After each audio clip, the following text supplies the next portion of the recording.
pahala yang sebanyak-banyak mungkin, gitu ya.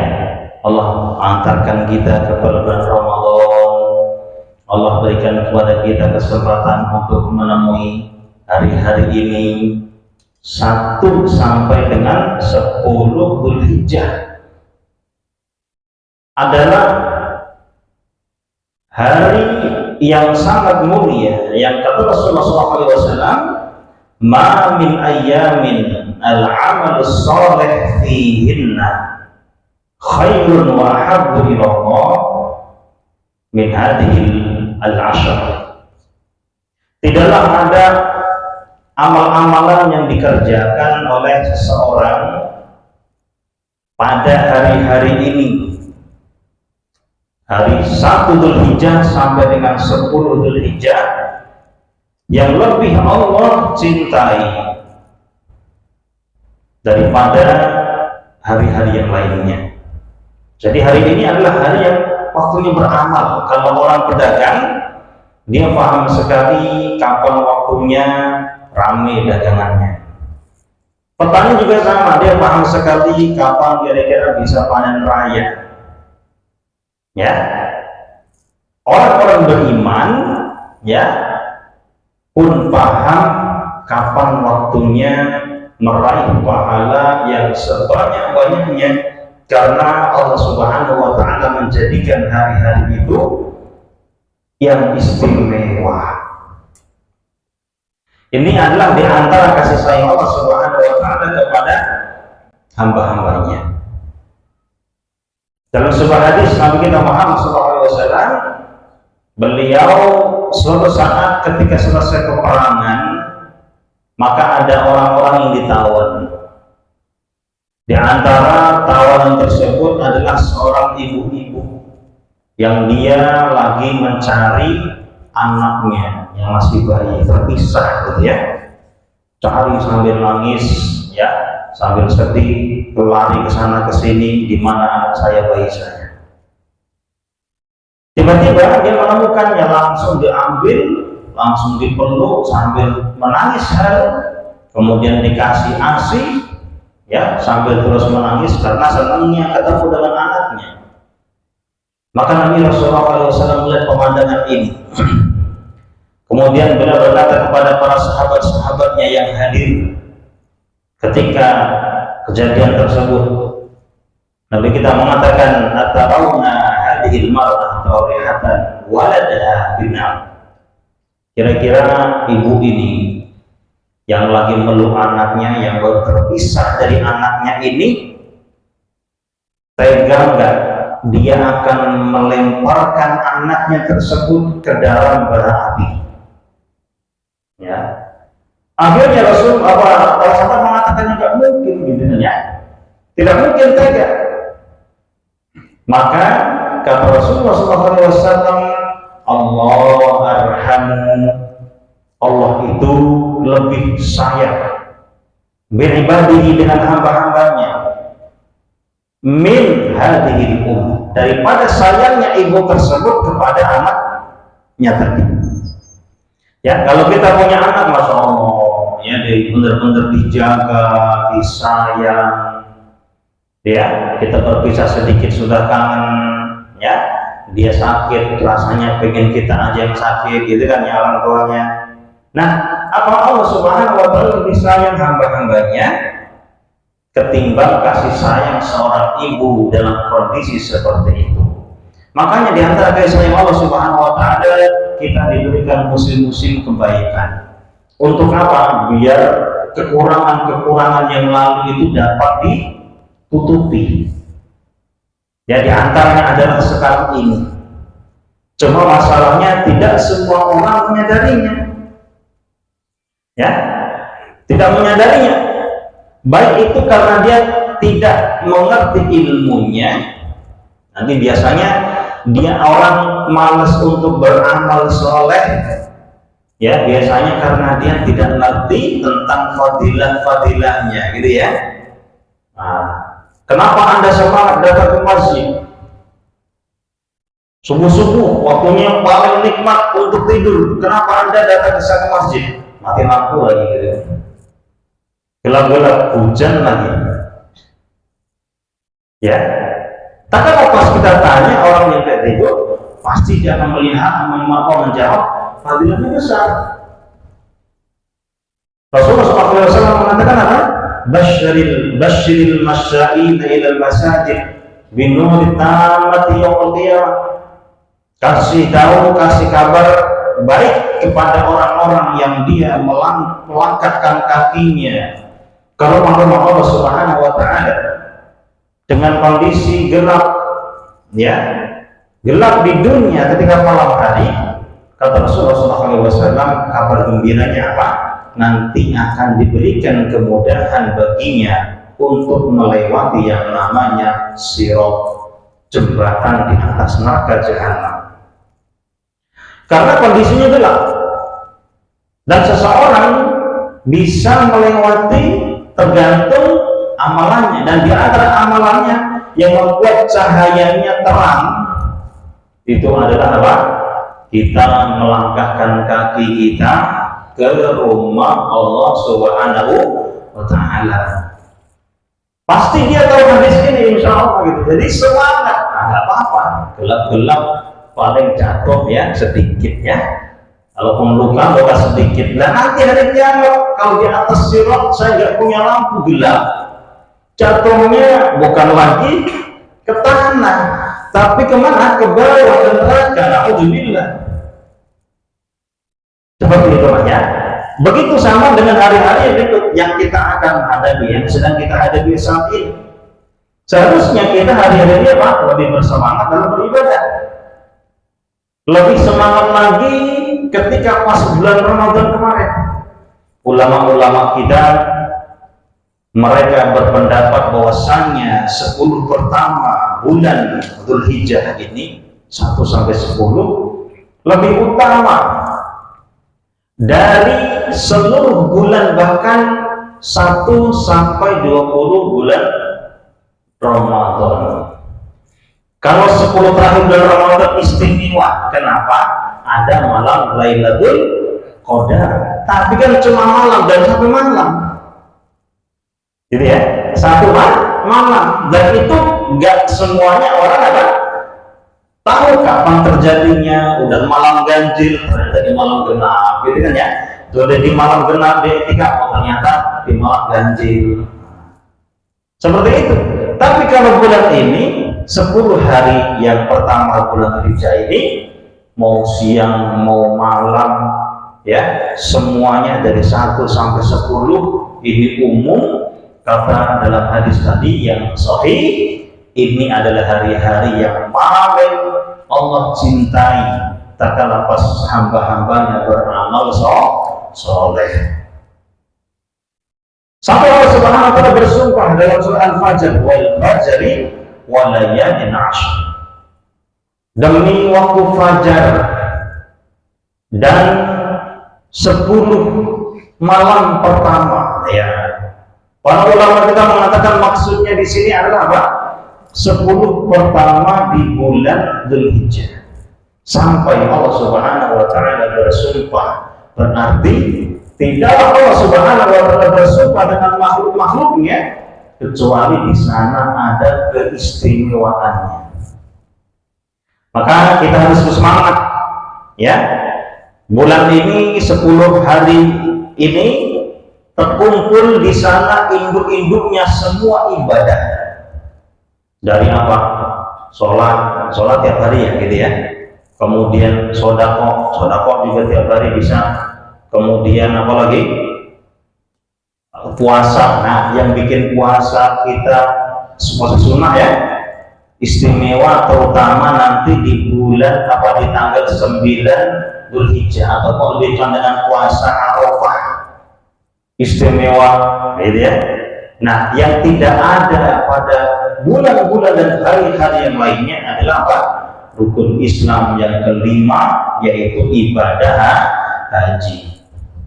Semoga yang di sini semuanya Allah mudahkan untuk melaksanakan ibadah haji. Amin ya rabbal alamin. Insyaallah ya, seperti itu.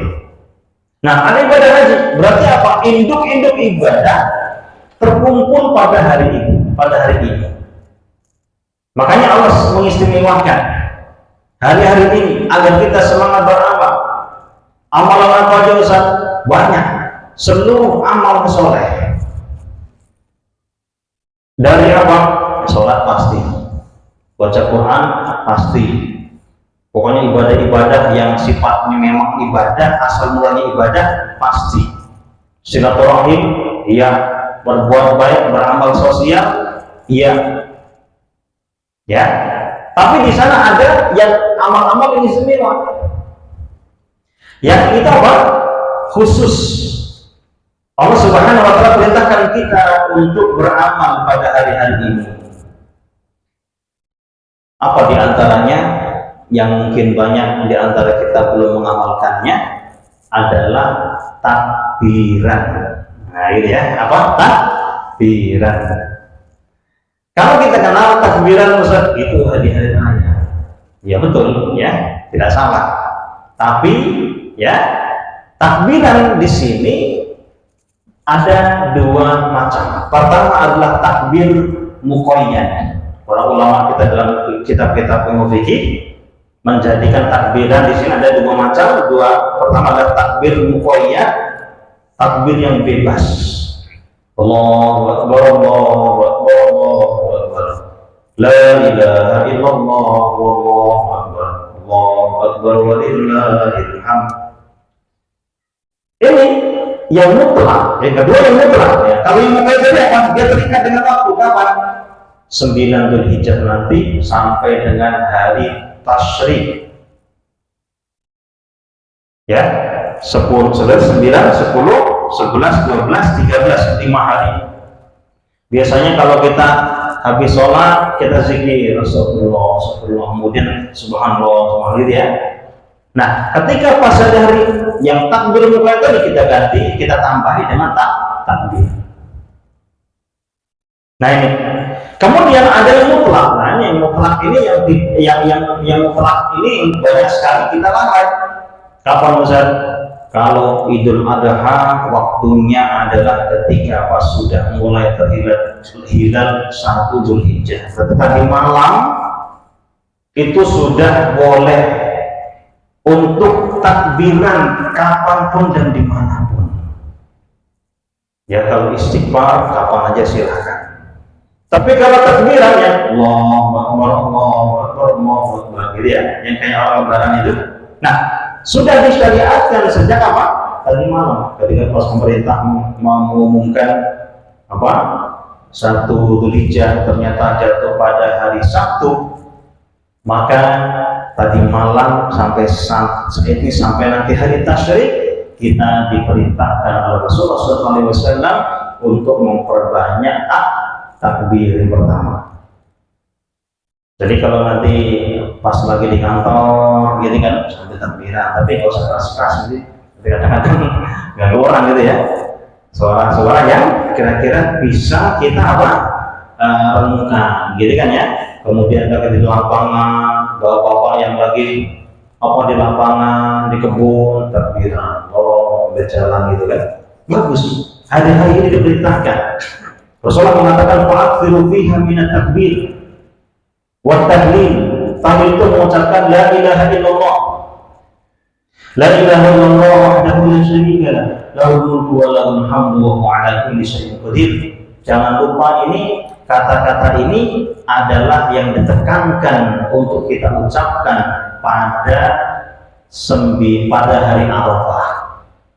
Walaupun kita tidak sedang berada di Arafah, kita berada dimanapun 9 Dzulhijjah ataupun ketika pas puasa Arafah, maka dalam hadis Rasulullah mengatakan khairud du'a du'aul Arafah. Sebaik doa itu adalah doa Arafah.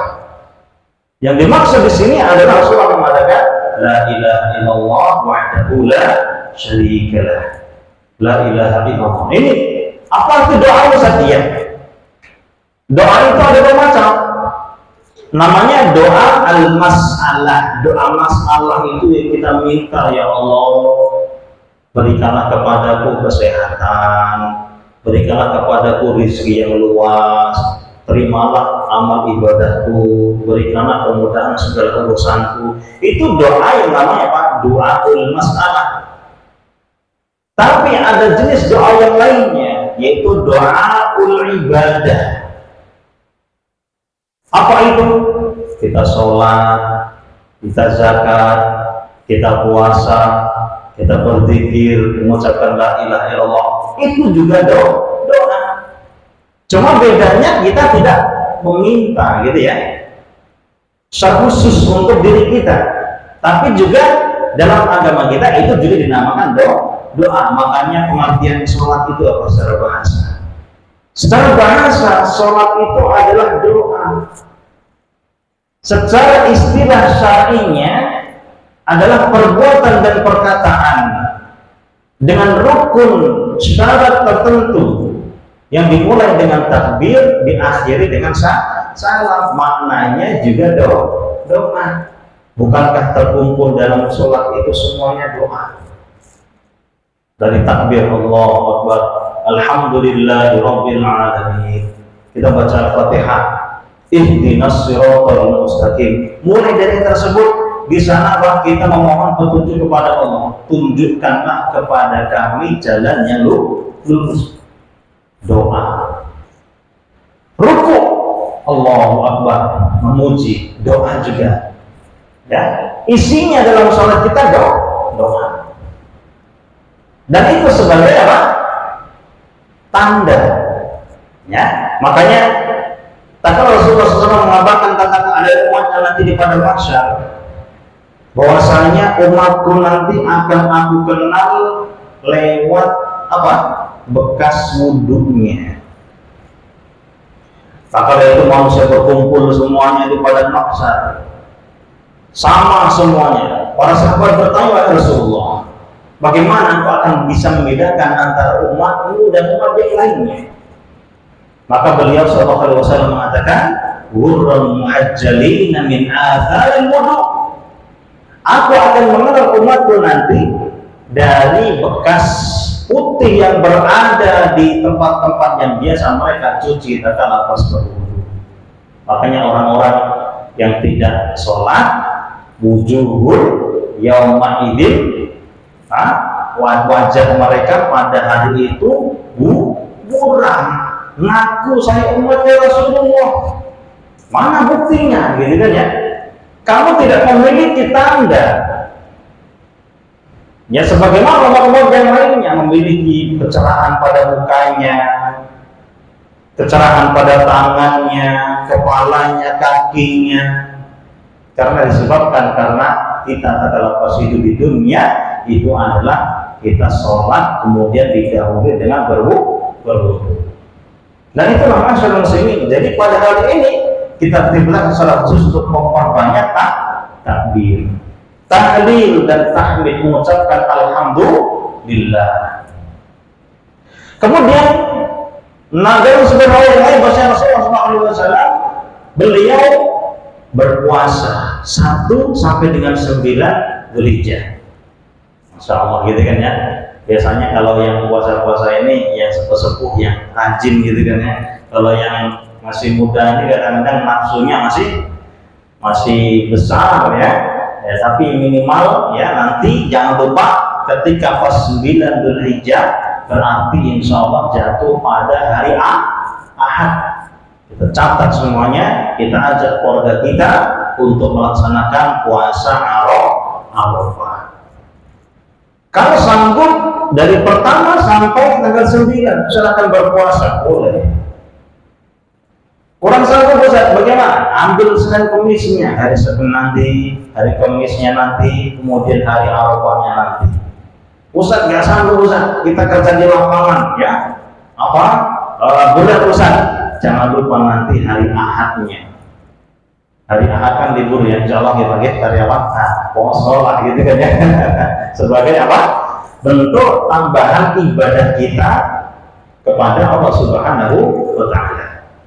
Inilah hal yang mulia ini. Qiyamul lailnya yang nggak pernah qiyamul lail, jangan-jangan di antara kita ini masih ada orang yang belum memulai qiyamul lail sejak Ramadan kemarin. Ramadan semangat, selesai Idul Fitri udah nggak pernah lagi sholat tarawih. Ya. Tarawih itu kan istilah yang mulai gitu ya, yaitu sholat tahajud. Kalau Ramadan dinamakan dengan tarawih, ya. Kalau di luar Ramadan ya tahajud, ataupun melaksanakan sholat sunat di malam hari. Laksanakan, tutup dengan witir. Berapa Ustaz? Coba 2 rakaat saja tutup dengan witir 1, ya gitu kan. Paling nggak nyampe itu 10 menit, biasakan, tambah lagi, nanti kalau sudah kuat tambah lagi. Dan ini kata Rasulullah SAW, dakwus sholihin, sholat malam itu adalah merupakan kebiasaannya orang-orang soleh. Rasulullah SAW menguasaikan kepada Abu Hurairah kalau nggak salah, ya. Wahai Abu Hurairah, ketahuilah anna syarafal mu'min qiyamuhu bilail. Letak kemuliaan seorang mukmin, ini mukminnya, orang-orang khusus, ya. Dari mana? Adalah dia itu melaksanakan sholat qiyamul lail. Kalau kita bangun sepertiga, mungkin subuhnya jam 4:30, kita bangun 3:30. Yang penting apa? Termasuk orang-orang yang melaksanakan qiyamul lail, walaupun sedikit gak apa-apa. Karena kenapa? Sedikit tapi istiqomah dan kontinu itu lebih Allah cintai. Nabi SAW mengatakan, ya ahabbul a'mali ilallah adwamuha wa in qallat. Nah, amalan yang paling Allah cintai adalah apa? Yang kontinu walaupun sedikit. Maksudnya amalan sunnahnya. Kalau Allah wajib ya wajib. Saya alhamdulillah sholat apa? Maghrib saja, ya nggak boleh gitu. Tidak boleh kita zuhur hanya apa? Mencukupkan 1, kalau 5 waktu nggak boleh dikurang-kurang lagi. Ya, kecuali kalau sunnah ya boleh seperti itu. Nah makanya Pak, usikum wa ya binasi Allah, saya wasiatkan kepada saya pribadi dan yang mendengarkan pada majelis yang mulia ini untuk semangat di dalam beramal di hari-hari ini. Kalau seandainya kita tetap sama, tidak ada dalam hati kita, tidak ada energi lebih pengen ke beramal saleh yang berlipat-lipat, berarti ini ada sesuatu yang mungkin perlu diperbaiki, gitu ya. Allah sudah ngasih iming-iming nih, gitu kan. Maka apa? Sikap kita orang beriman adalah kita semangat, ya. Usikum wa ya binafsi kita Allah. Baik, masyaallah muslimin, para jamaah sekalian rahimani wa rahimakumullah, ya. Ini adalah pengingat untuk saya pribadi, dan insya Allah kita akan melanjutkan kajian yang lalu, ya. Kajian yang lalu kita berkaitan dengan apa? Masih ingat kan? Berkaitan dengan apa? Husnul khotimah, ya. Ini adalah sebuah cita-cita kita semuanya. Makanya cita-cita tersebut kita harus desain, dan itu dari sekarang, ya. Jadi meraih husnul khotimah baik desain itu lebih indah. Dengan gimana kita? Di antaranya adalah istiqomah menjalankan perintah-perintah Allah Subhanahu wa Ta'ala.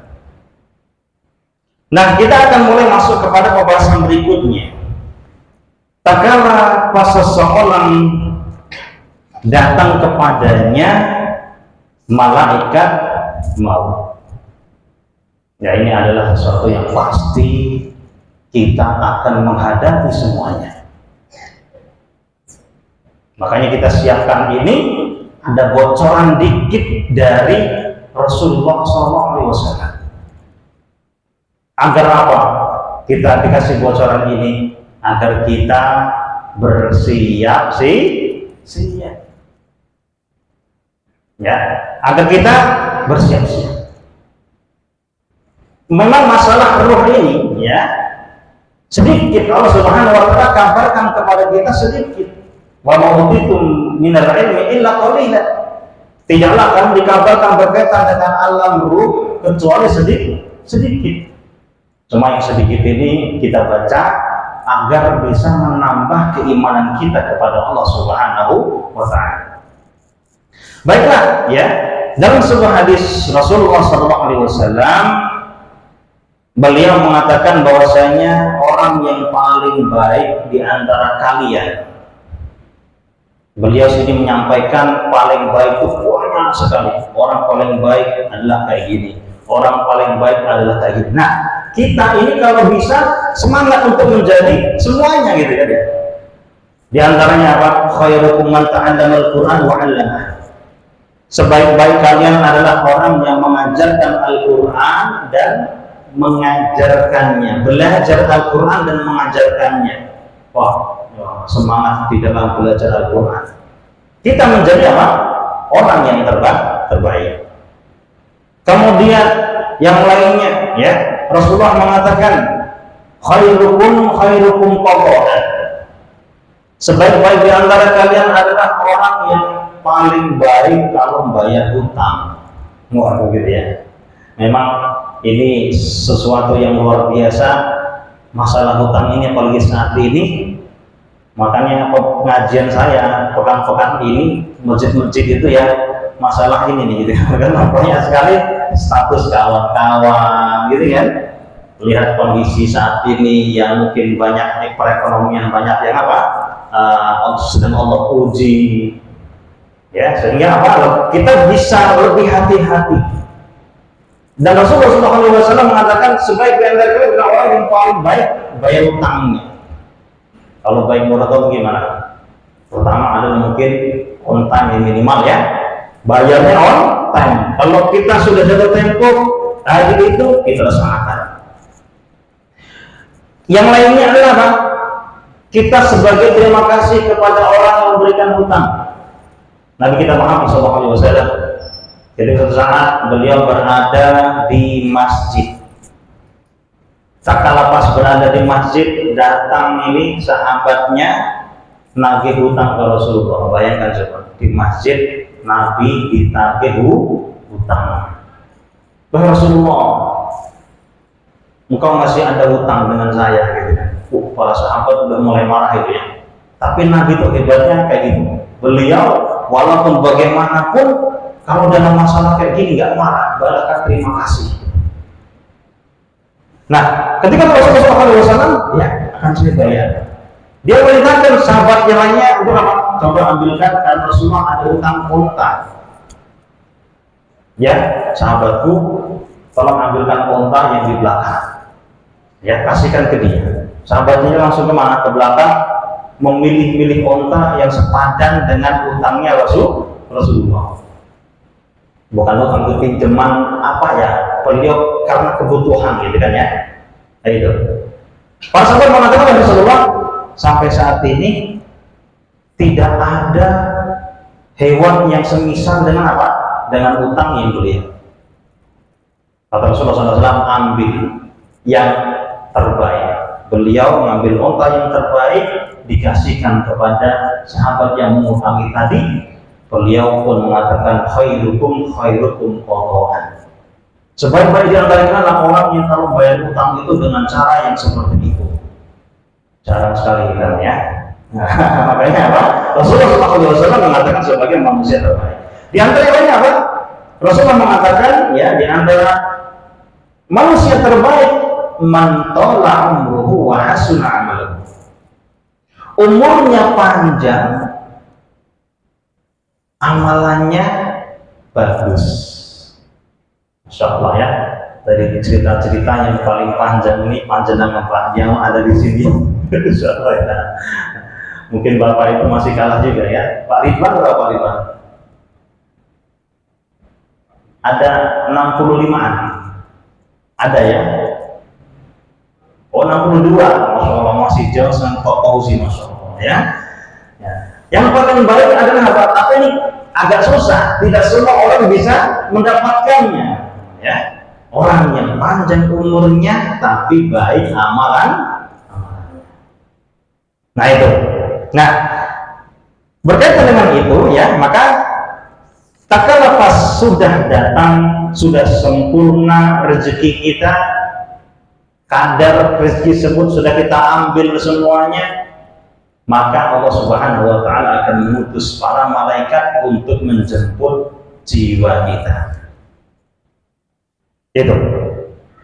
Kemudian dalam sebuah hadis, ketika Rasulullah SAW beliau menguburkan jenazah salah seorang sahabatnya dari kalangan Ansor, beliau SAW kemudian mengambil kayu, gitu kan ya, sambil kuburan itu diselesaikan, dibikin yang lahannya, maka Rasulullah SAW duduk dengan sangat-sangat tenang.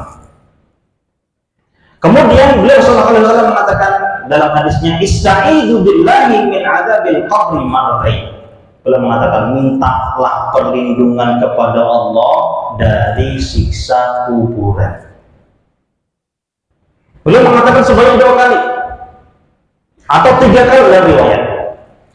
Qala, kemudian mengatakan lagi, innal 'abdal mu'mina. Karena kenapa? Kalau seseorang yang beriman, ini beliau SAW menceritakan orang yang beriman dahulu.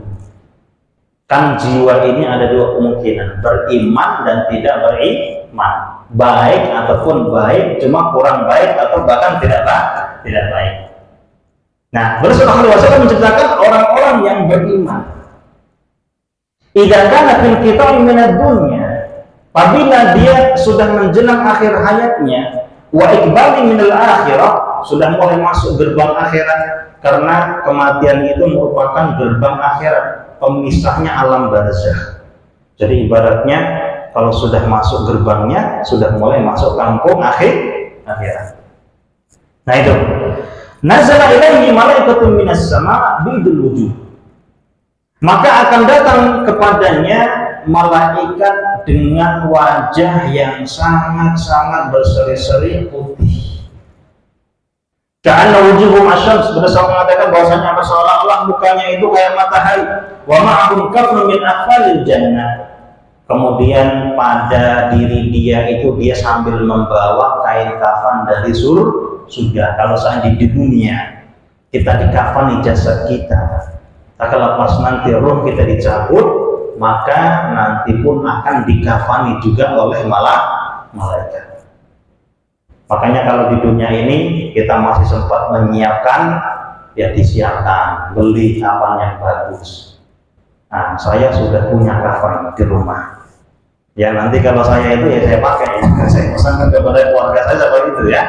Nah, kenapa? Ya, takutnya nanti kalau seandainya kita tidak menyiapkan, repot. Kadang-kadang kan kita nggak tahu malam dan lain-lain. Kadang-kadang juga nanti dibelikan kain yang kurang bagus. Malah kalau kita masih hidupnya masih bisa milih, ini kan kapan terbaik, kita mampu, kita beli. Nah seperti itu. Nah kemudian wahnutun min hanutil jannah, malaikat tadi akan membawa kafar, akan membawa minyak dari surga. Hatta yajlisu min maddal basar, kemudian dia duduk. Semua yajul malakul maut, kemudian datang kepadanya malaikat-malaikat maut. Jadi malaikat maut yang mencabut itu ternyata Allah Subhanahu wa taala kirimkan banyak yang jemput. Bukan cuma satu. Yang nyari satu kemudian dikasihkan sama malaikat-malaikat yang sudah standby di luar tadi, yang di luar jasad kita. Hatta jalisan dalam segi fayaqul, kemudian dia duduk di atas kepalanya, maka malaikat maut mengatakan, ya ayyuhatan nafsul mutmainnah, wahai jiwa yang baik, ukhruji min ila maghfiratin min Allah wa ridwan, keluarlah kamu kepada ampunan Allah dan ridhonya. Ini adalah kabar gembira, karena pas jasad kita masih ada ruhnya, maka malaikat maut memberikan kabar gembira sebagaimana hadis yang telah kita bahas pertemuan yang lalu. Diiming-imingi ampunan Allah oleh malaikat yang menjemput. Gimana gitu kan ya? Senang ya, senang. Faqala fatakhruju fatasilu kama tasilu qatratu fisika. Kemudian nyawanya itu akan keluar dari jasadnya sebagaimana air dituang dari bejana. Cur gitu ya, cepat. Fayakhudhuha, kemudian para malaikat berstandby membawa roh tersebut. kemudian langsung dikafani. Setelah keluar dari badannya, ruhnya langsung dikafani dari kain kafan surga, dikasih minyak wangi dari surga, dibawa menghadap Allah Subhanahu wa Ta'ala ke langit ketujuh. Ya, makanya dalam hadis ini, fayas'aluna biha fama yamurruna ya'ti 'ala ma'in malaikat. Setiap malaikat wangi tersebut dijaga oleh para malaikat. Malaikat mengatakan, man hadha ruh thayyib. Ini ruhnya siapa yang wangi, yang baik ini? Kemudian malaikat mengatakan, fulan bin fulan bi ahsani asma'il lati kanu yusammuna bi dunya. Maka malaikat tersebut memanggilnya dengan nama panggilan yang paling dia cintai selama di dunia. Kita kadang-kadang tuh ada nama yang kalau kita julukan-julukannya, kalau kita dipanggil tuh marah gitu ya, apa gitu kan. Tapi kita ada nama-nama yang kalau kita dipanggil tuh senang. Ya, seperti itu. Nah, kalau orang baik, maka apa? Dia akan dipanggil dengan nama yang baik pula. Kemudian sampai selesai langit yang pertama, langit yang kedua, sampai langit ketujuh menghadap Allah Subhanahu wa Ta'ala. Kemudian dia Allah perintahkan kepada malaikat, uktubu kitab abdi fi'liin. Kamu tuliskan buku catatan amal hambaku ini di tempat yang tinggi yang mulia.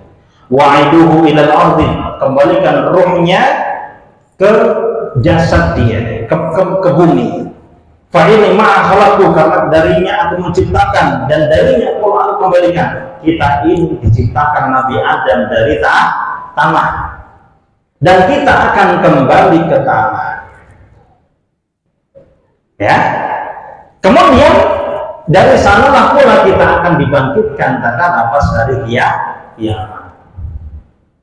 Jadi kalau seandainya umat Islam itu sudah sesuai dengan apa?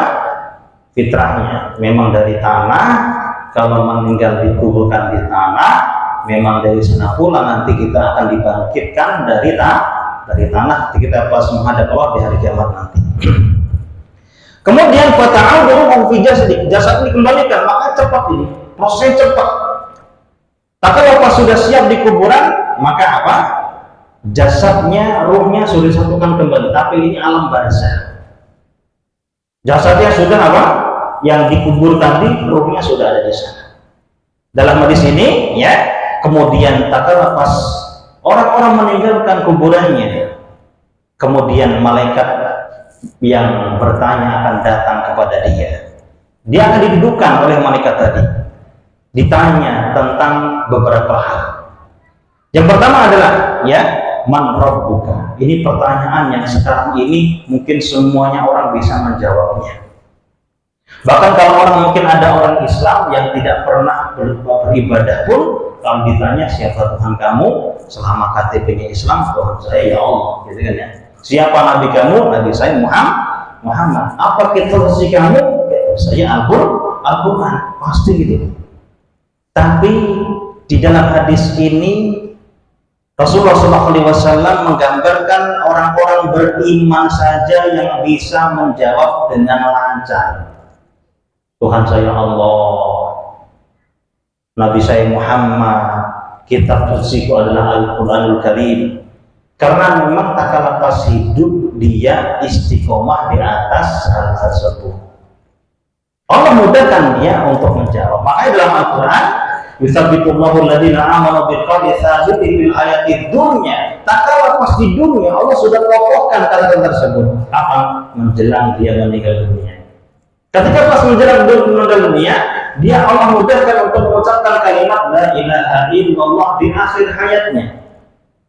Yang kata Rasulullah SAW, barang siapa yang terakhir kalimat di dunia ini dia mengucapkan la ilaha illallah, pasti masuk surga. Allahu Akbar.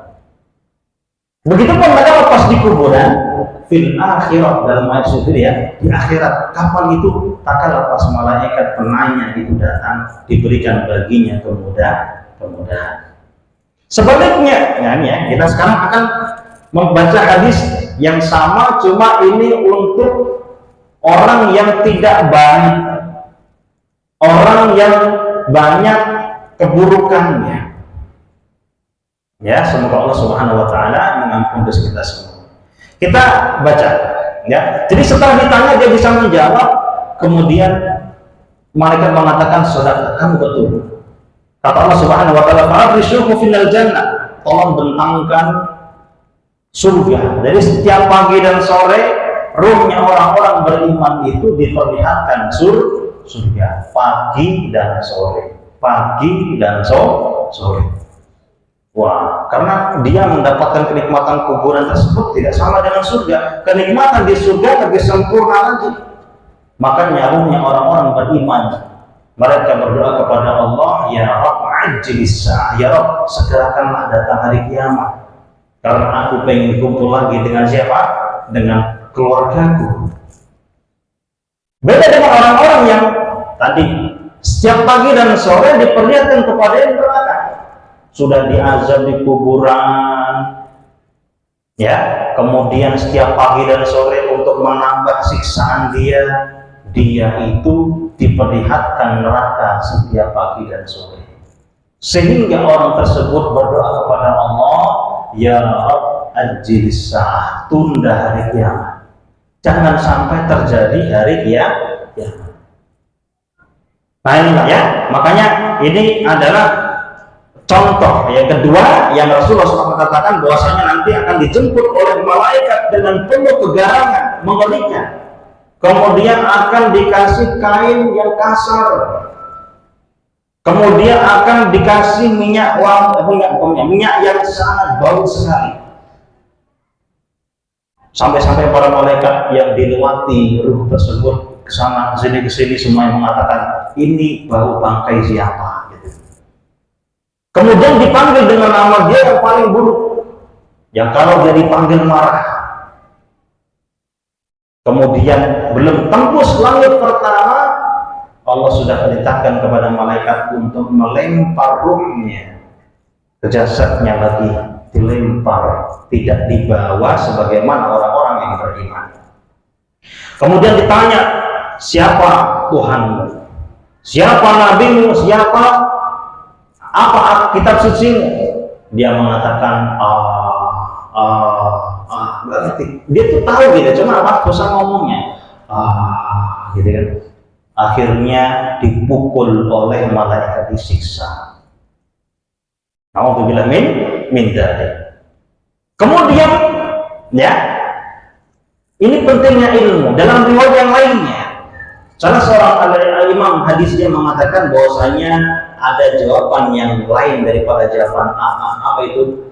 Qila, katanya sih Tuhan dulu saya itu Tuhan saya Allah,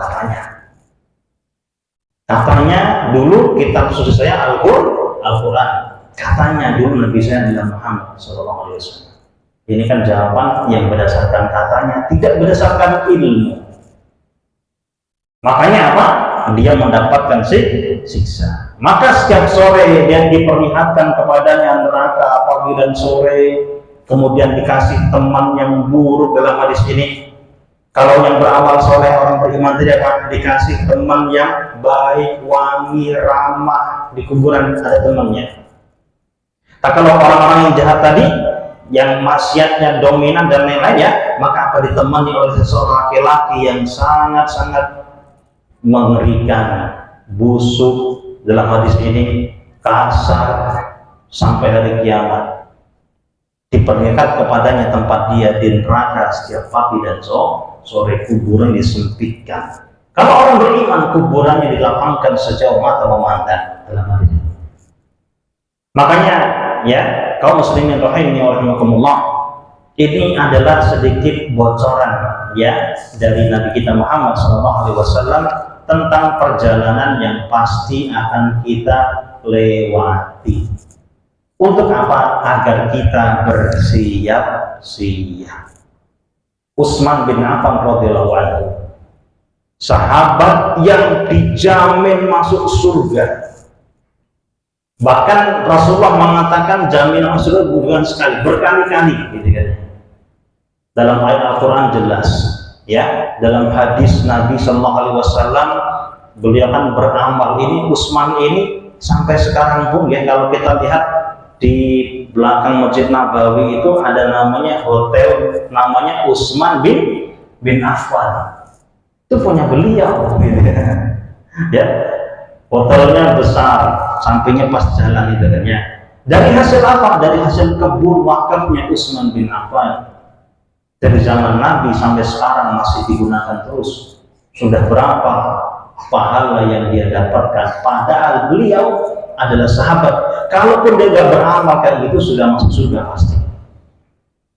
Sahabat yang Rasulullah dia menangis kalau seandainya ziarah kubur, ya. Karena kenapa? Menangis sedih. Beliau teringat akan hadis Rasulullah SAW, "Man naja minha faqad naja." Orang yang selamat di sini nanti setelahnya di akhirat akan selamat. Jadi kuburan itu adalah miniatur daripada apa? Akhirat kita setelah hari kiamat.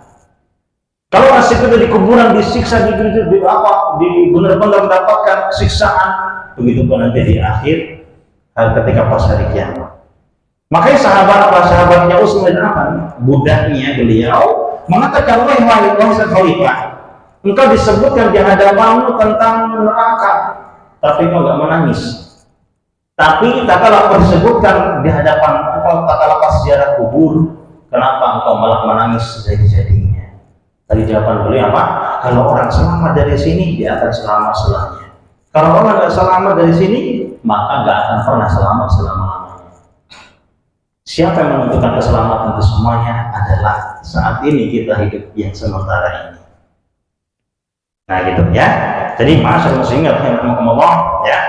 Ini adalah berkaitan dengan alam barzakh. Kemudian di sana ada perkara-perkara yang kalau kita amalkan itu kita akan dijaga oleh Allah Subhanahu wa taala dari fitnah kubur. Ya, di antaranya adalah apa? Keistimewaan orang-orang yang akan tidak mendapatkan pertanyaan kubur. Di antaranya orang-orang yang meninggal pada hari Jumat dan malam Jumat. Kemudian orang yang meninggal mati syahid.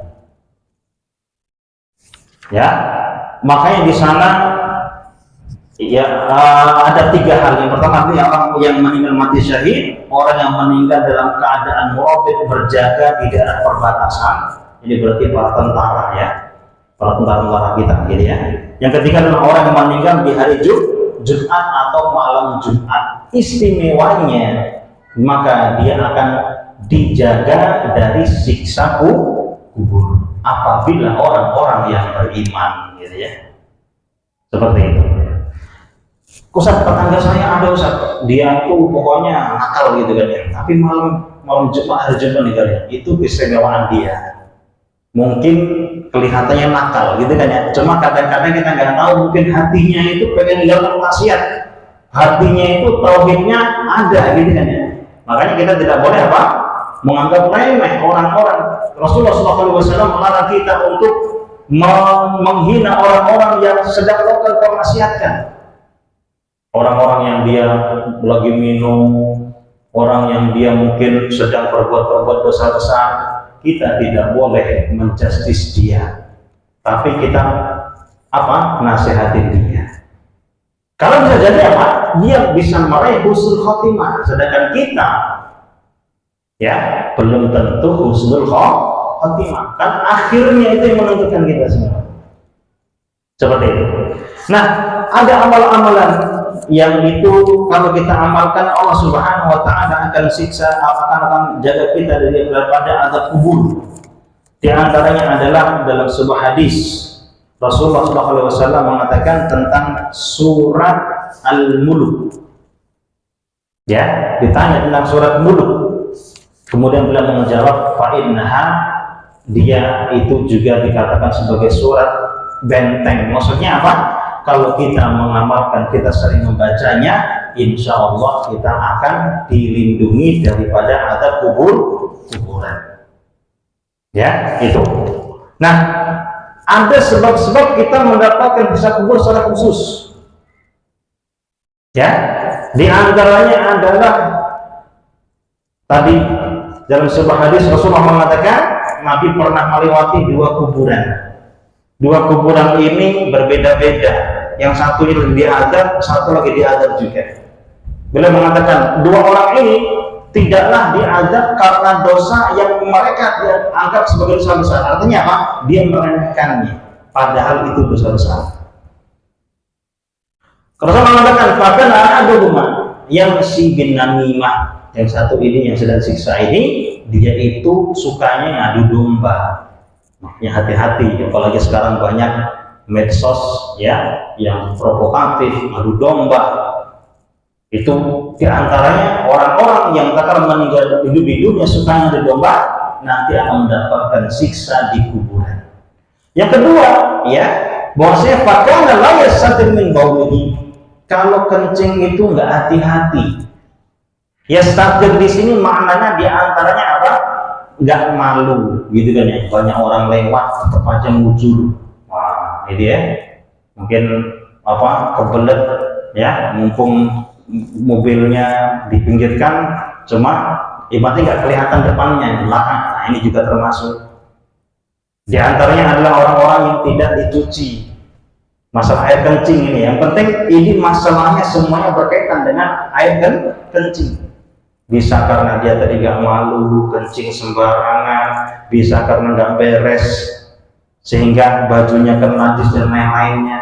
Ini semuanya akan menghadapkan seseorang akan mendapatkan adab kuburan. Maka kita tahu kayak gini, kita harus hati-hati. Anak-anak kita jangan dibiasakan kalau soalnya pas dia pengen pipis, udah situ aja lah, anak kecil nggak apa-apa gitu kan, kencet dur gitu kan, nanti gede SMP kan dulu ibu bilang nggak apa-apa gitu kan, nanti gede pun masih belum sembuh. Makanya kalau dia pengen pipis, ayo nak kita ini orang Islam, Nabi kita mengajarkan kayak gini harus tempat yang tertutup. Habis pipis kita cuci. Ya, harus dibereskan, tidak boleh nyibat kemana-mana. Seperti itu. Dari kecil kita biasakan, ya. Baik, ini adalah kajian kita pada kesempatan sore hari ini. Mungkin di antara jamaah ada yang pengen bertanya, ya, kami persilahkan.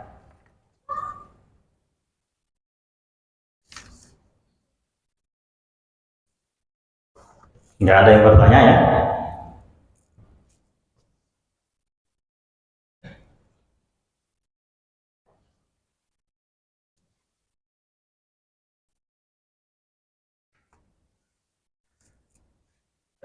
Monggo.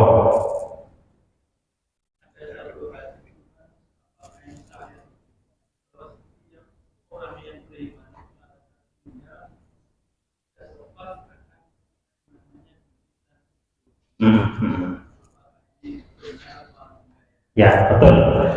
Dalam sebuah hadis Rasulullah SAW mengatakan apa? Kalau seandainya di muka bumi ini ada manusia yang mati terbebas dari himpitan kubur, maka sahabat Sa'ad bin Mu'adz adalah orangnya. Tapi dia pun tetap kena himpitan kuburan. Jadi itu diantara cara Allah menggugurkan dosa-dosa kita. Orang beriman itu mulai dari rasa sakit ketika dia di dunia. Dia kena sakit, ujian kehidupan, kemiskinan, musibah ini, musibah itu dalam rangka untuk mencicil dosa-dosa dia, gitu Pak ya. Kalau seandainya ketika pas menjelang mati, Allah rahmati dia dengan dikasih sekarat. Jadi kalau orang beriman, sekarat itu justru cara Allah untuk menggugurkan dosa-dosa dia. Sekarat, jadi ada dua macamnya. Ada namanya pas prosesi sekarat, ada prosesi ihtidor namanya. Kalau ihtidor ini, kalau orang beriman tadi gampang, gitu kan ya. Tapi kalau sekarat, rasa sakit sebelum mati, itu hampir orang semuanya merasakan. Bahkan Rasulullah SAW merasakan sendiri. Beliau tatkala pas menjelang akhir hayatnya, maka beliau pun sangat panas badannya.